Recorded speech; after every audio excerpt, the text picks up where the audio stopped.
You're listening to JMT Jr.'s Midnight Broadcast. And now, tonight's story. The Mystery Playhouse, a rebroadcast for the servicemen and women of the United Nations.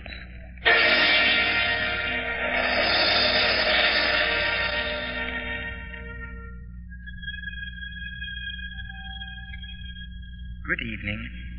This is Peter Loring. If you like mystery and suspense, if your tastes run to the macabre or the supernatural, if sweetness and light bores you, then, my friend, you've come to the right place.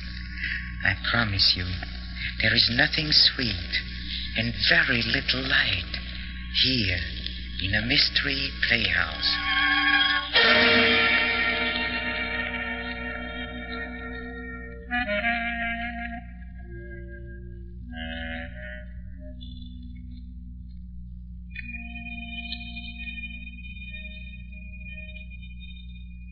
High on some lonely promontory, there lives a strange old fellow, known only as the Hermit.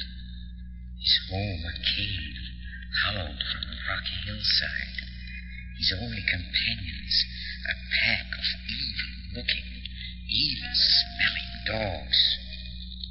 It has been said that no tale of mystery or horror, of this world or the next, has escaped the Hermit's knowing gaze. He knows more, the Hermit does, and he's going to tell you his latest as we take you to the Hermit's cave.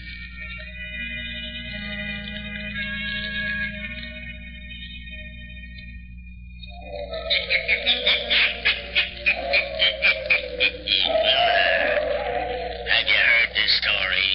Mr. Randall's discovery, eh? And listen while the Hermit tells you the story. But before starting, you'll have to turn out your lights. Turn them out.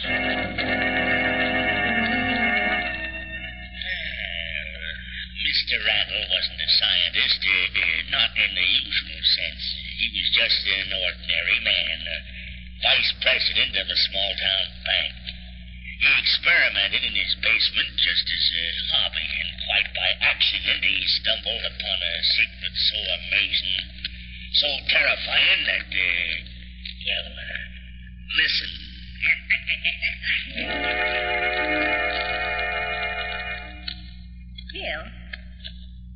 Bill, a boy 18 years of age can surely think of something to do besides eat the funnies all day long. Where's your father? Dinner's ready. Oh, he's down in the basement. Good heavens, didn't you tell him to come up? Yeah, half an hour ago. He said... Sure, he'll be right up.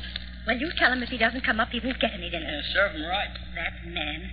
The only time he can be here when his family's all here, he hides downstairs in that awful old basement. Hey, Pop! Dinner! Bill, the neighbors. Pop! Last one of the table's gargantua's uncle. Oh, where's man? Edgar! Edgar, dinner is ready. Coming. And the dinner getting all cold. Honestly, sometimes I feel like going down there and throwing all that paraphernalia of your father's into the trash can. It'd take more than one trash can to hold all that junk. Well, what does he do down there? Will anyone tell me? Oh, he just potters around with chemistry and electricity. What does he accomplish? Smokes up the house with those horrid-smelling chemicals, burns out fuses? Yeah, but maybe he'll invent something someday that'll make us all rich. For 3 weeks now, I've been trying to get him to fix that towel rack in the bathroom. But he always has... You don't expect a great scientist like Dad to bother with a towel rack, do you? Bill, get your hands out of the olives. Wait till your father gets here. Suppose I'll have to attend to it myself, like everything else around here. You're referring to the broken screen in the bedroom window, Catherine. I was planning to get at it right after dinner. I was referring, Edgar, to the towel rack in the bathroom. So, what about it? Every morning for 2 weeks I've mentioned the towel rack at breakfast, and every time you've said I'll fix it tonight. I said I'll fix it, and I'll fix it. My, everything looks good. Pass your plate, Kathy.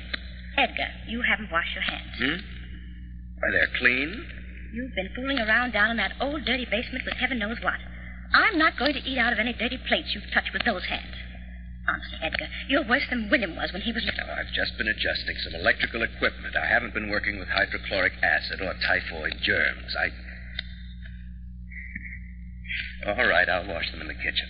Getting this family down to the dinner table on Sunday is harder than doing a week's wash. And don't dry your hands on my tea towel. What's that, Kathy? I said don't use my clean tea towel. Oh, how I would like to have just one Sunday dinner where I didn't have to go around and corral you. Father's the worst of all. Where is it? What'd you do with it? What? Where's that pan of water?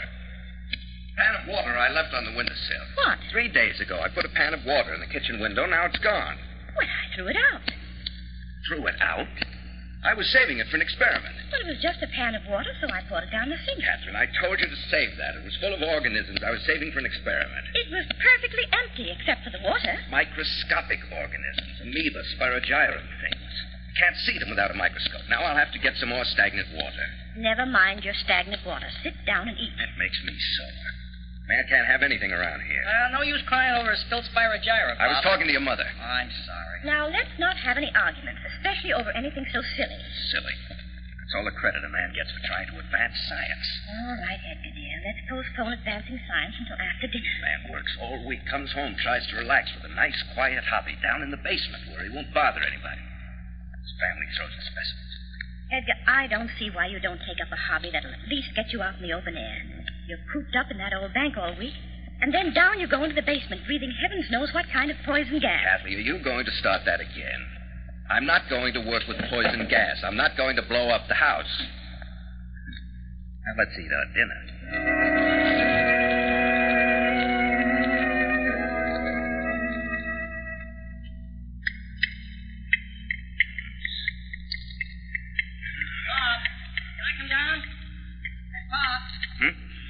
Oh, what, Bill? What are you working on now? Oh, well, to tell you the truth, son, I don't really know. Say, you've got a lot of new stuff down here in the basement, Pop. Hey, what's this? No, don't touch it.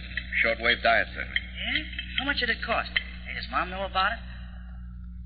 Does she, Pop? Huh? The bank took over this equipment from a doctor that went broke. I got it very cheaply. I don't mind if you watch, Bill, but please don't talk. All right. Hey, whatever became of that substitute for rubber you were working on? Well, that was the darndest thing. Turned out to be a sort of butterscotch fudge. Pretty good, too. I'll be darned.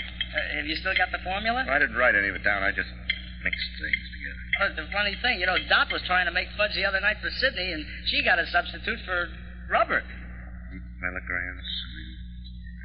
Hey, what's in this big barrel, Pop? ACCH. Toothpaste.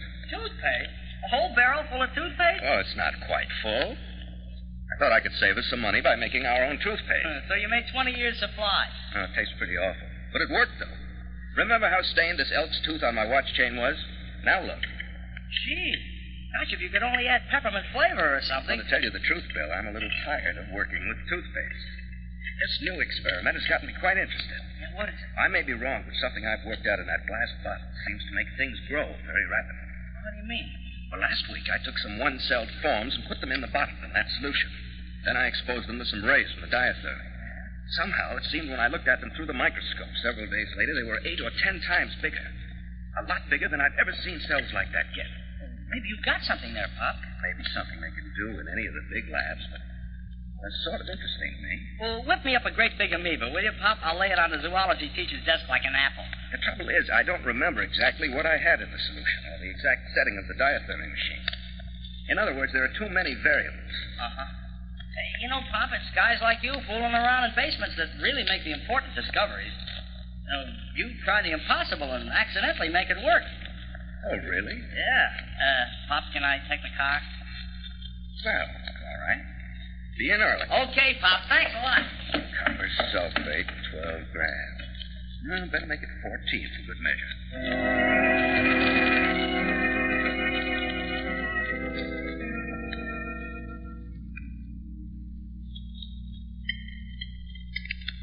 Hiya, Pop. Oh, I thought you were going to a show with Mom. Bill, take a look at this here in the tube. Oh, good gosh.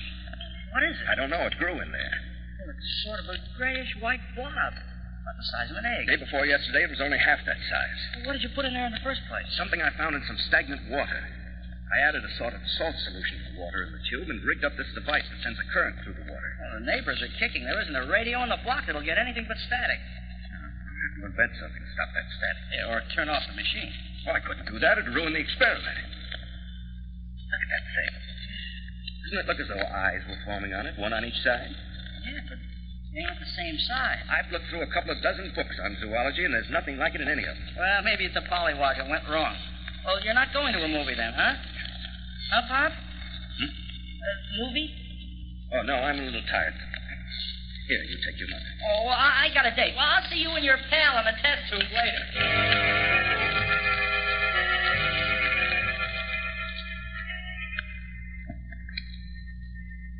July 8th.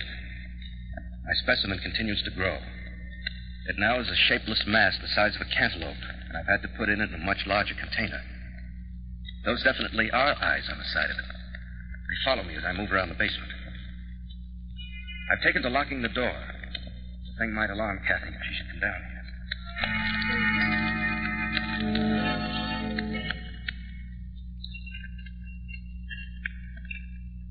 Very good dinner tonight, Fountain. How would you know, Edgar? You barely touched it. Oh, I'm sorry, dear. I've had a lot on my mind. The bank examiner's been there the last 3 days. Yes, I know.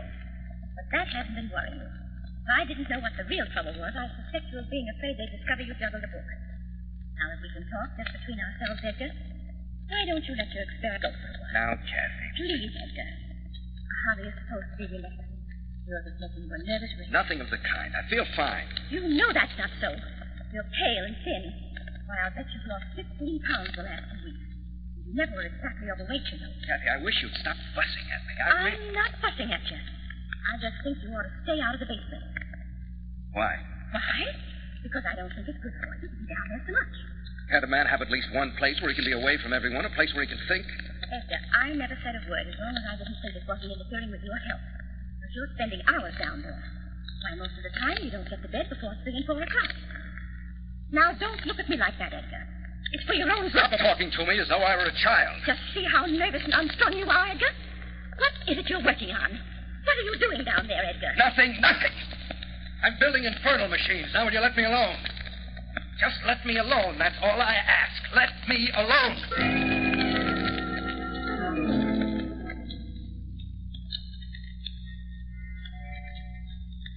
It's growing every day.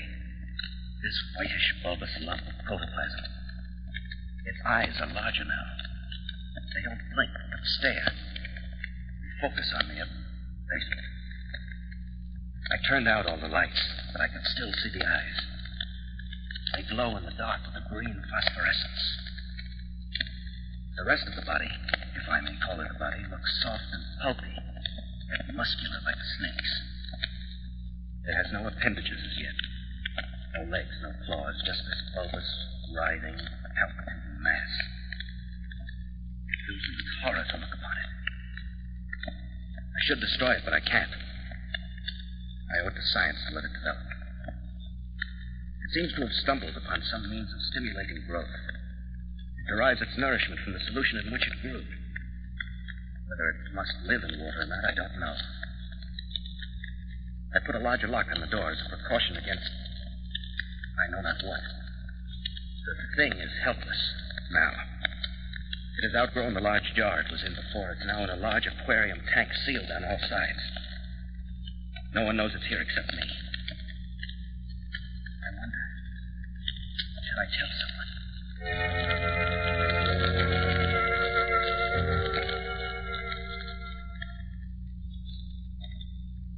Bill, I'm worried about your father. About Pop? How come? He didn't go to the bank this morning.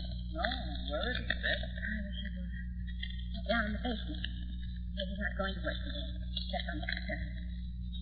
Bill, do you have any idea what he's doing about it? No, he won't tell me a thing about it. He sure changed a lot lately. He used to like to talk about his experiments, only then none of us would listen, or else we'd make fun of him. Now, sometimes, Bill, I shouldn't say this, But what, Mom? sometimes I think your father's mind is affected. Him? Oh, no. No, he just got interested in something. Everybody that has a hobby does it sooner or later. Well, I bet in 2 weeks he'll give the whole thing up and never touch any of that equipment again. He's heading for a nervous breakdown. Bill, I've never come across anything like this before since I've known your father. He's been hard-working, yes, but he's always had time for me and for you children. He's never been cross or cranky before. I'm worried about his job.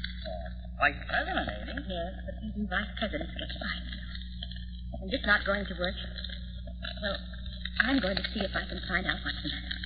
You run along to school. Okay, Mom. I gotta get my book.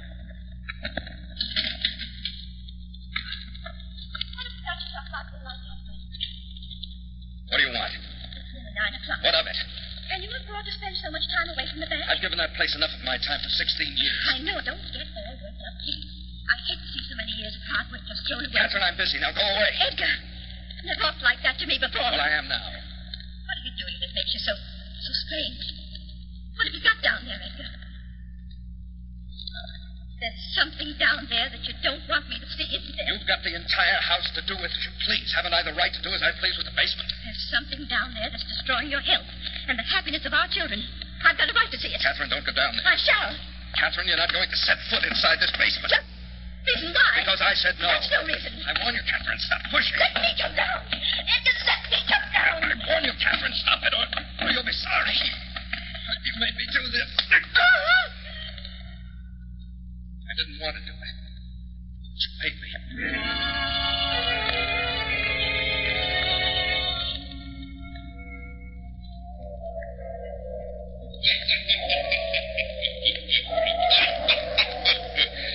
Well, each day, Edgar Randall went down into the basement at home, and in fear and apprehension gazed at the thing that was growing in the tank. Then, locking the door to which only he had a key, he went to the bank. And for days and days, since the morning he struck her, he and his wife have not spoken. A dark shadow hangs over the once happy Randall home. Yes, Edgar Randall is still obsessed with the evil thing locked in his basement laboratory.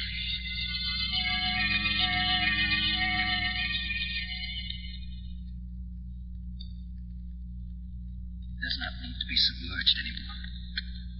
I shut off the current of the wave machine, hoping it would die. It didn't. I exposed it to the air. It still lives. It breathes. It's now in a large tub with a heavy iron grating across it. It fills the tub and is still growing. I haven't fed it anything yet. I wonder what it lives on.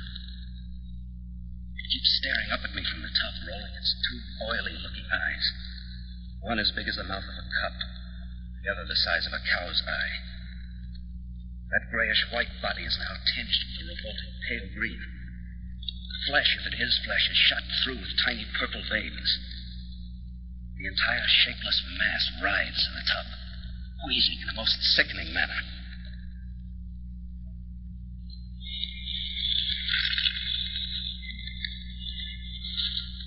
What are you staring at? Are you trying to get out?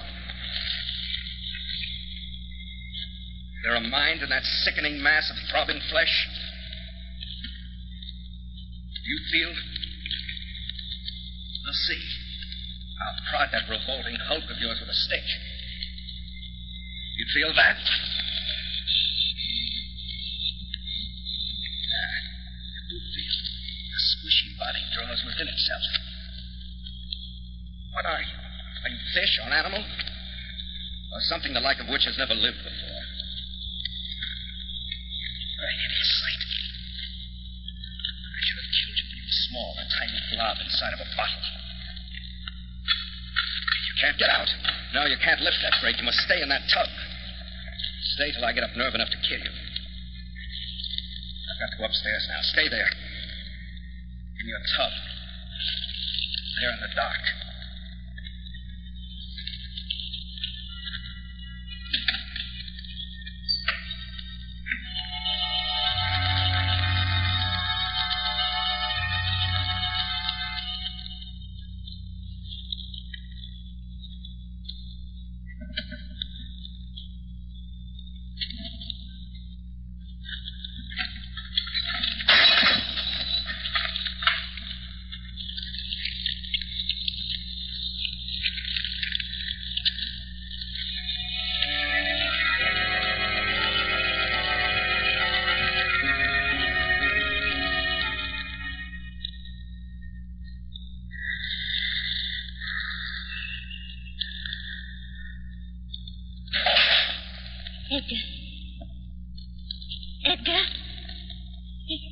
that you, Edgar? Oh, you're in bed. Thank goodness. I thought maybe you'd gotten up and gone down to the basement again. Well, they have done that, you know. Gone to bed till I was asleep and then gotten up. Thought I heard somebody out in the hall. It was too quiet to be even. It sounded like you walking in slippers. Just you wait till she goes. All right.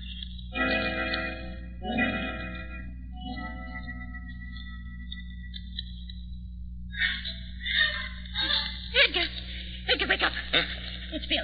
I heard him scream. Oh, you were dreaming. Something is the matter. I'm going Kathy, come back to bed. Edgar, let me go. Something's happened to He's Bill. just had a nightmare, that's all. He's all right. If you don't let go of me, I've got to teach the child all right. He's all right. You don't hear him now, do you? Well, I never heard him scream like that before. I wish you... Always getting excited. Always jumping to conclusions. Kathy, come back. Come back.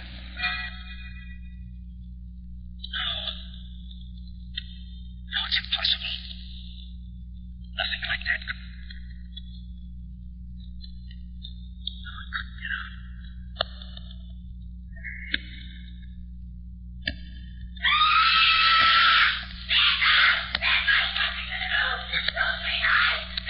Good Lord. I'm coming, Kathy. I'm coming, Kathy.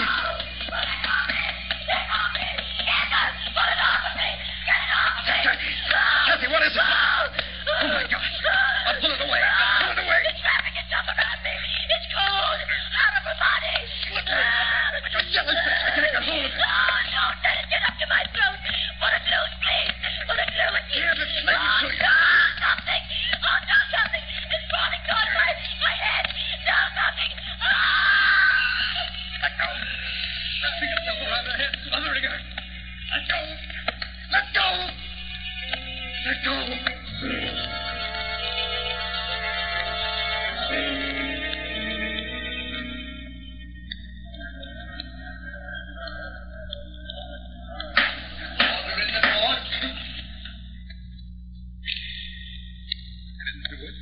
I didn't do it, I tell you. You don't deny that you were found in your son's room lying beside your wife's body? It was this thing. You crawl out of the basement, I... This thing you refer to, you haven't been able to describe it. Was it an animal, a snake, or what? I don't know, I told you. It was in the basement and it got out. It was in there for weeks. Had anyone seen it but you, Mr. Randall? Oh, nobody.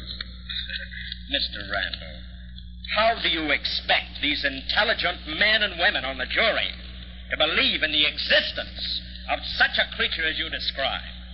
A mass of flesh. No arms, no legs, no head. Just two green eyes set in a pulpy, palpitating, shapeless body. That's what it was. And you would have us believe that this jellyfish had the power to smother your son, an active, athletic high school boy, and then wrap its shapeless mass around the head of your wife, an able-bodied woman, and smother her also. I ask you this, Mr. Randall. Where is this monster? I don't know. I don't know. I waste my time and the time of this jury in this court. The defendant leaves you no choice, ladies and gentlemen. You must believe him. You must believe his story, this fantastic yarn about this test tube Frankenstein. Or you must condemn him. Condemn him to the death as a conscienceless killer who smothered the breath of life from his son and from the woman who was his loyal and devoted wife. Which, I ask you, are you going to do?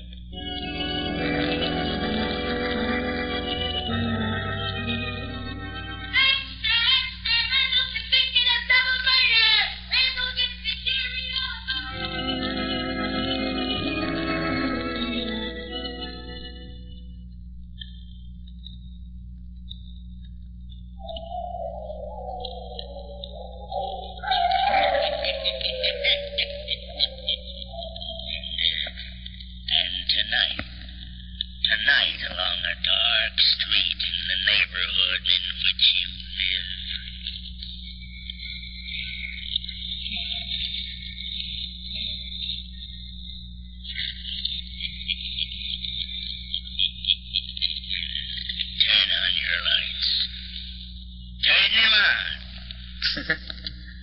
Pleasant fellow, isn't he?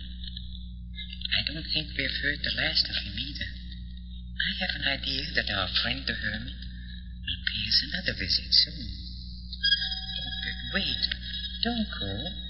Not yet. Not until we visit the green room, where the players are rehearsing our next performance at the Mystery Playhouse. Follow me, please.